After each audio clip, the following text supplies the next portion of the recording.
রমজানের ঈদে বেশিরভাগ ফ্যামিলি কিন্তু আগের দিনে সব প্রিপারেশন করে রাখে, আবার কেউ কেউ কিছু কিছু প্রিপারেশন করে রাখে। তো আমি ঈদের আগের দিন কিছু কিছু প্রিপারেশন করে রেখেছিলাম, কারণ একটা পারিবারিক কারণে খুব বেশি ব্যস্ত হয়ে পড়েছিলাম।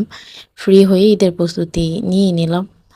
প্রথমে আমি চটপটির জন্য মটরগুলোকে ভিজিয়ে রাখলাম। এগুলো কিন্তু আগের দিনই করতে হয়, ঈদের দিন আসলে মটর ভিজিয়ে সিদ্ধ করা অ্যারেঞ্জ করা আসলেই সম্ভব না। তো কিছু কাজ তো অবশ্যই আগের দিন এগিয়ে নিতে হয়।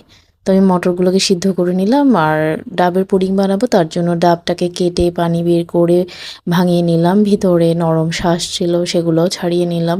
এগুলো আমি ডাবের পুডিংয়ে ইউজ করব। এরপর নরম শাঁসগুলোকে কুচি কুচি করে কেটে যেটাতে পুডিং সেট করব ওটাতে নিয়ে নিলাম, এবং এর উপরে আমি আগার আগার দিয়ে ফুটিয়ে নেওয়া ডাবের পানিগুলোকে এটার উপর মোল্ডের ভিতর দিয়ে দিলাম, এবং এভাবে রেখে দিলেই কিন্তু মজাদার ডাবের পুডিং কিন্তু সেট হয়ে যাবে, এবং ঈদের দিন সকালে কেটে ঠান্ডা ঠান্ডা খেতে ভালো লাগবে।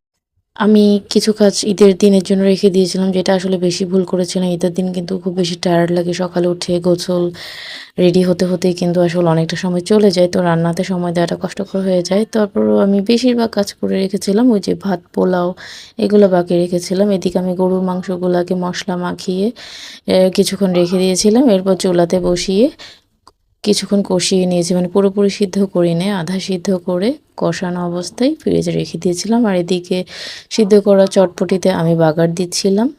আমি চটপটিটা পুরোপুরি রেডি করে রেখে দিয়েছি, সকালে জাস্ট গরম করে খাবো। পাশাপাশি আমি কিছু সালাদ তো কেটে ডিম সিদ্ধ করেও রেখে দিয়েছি।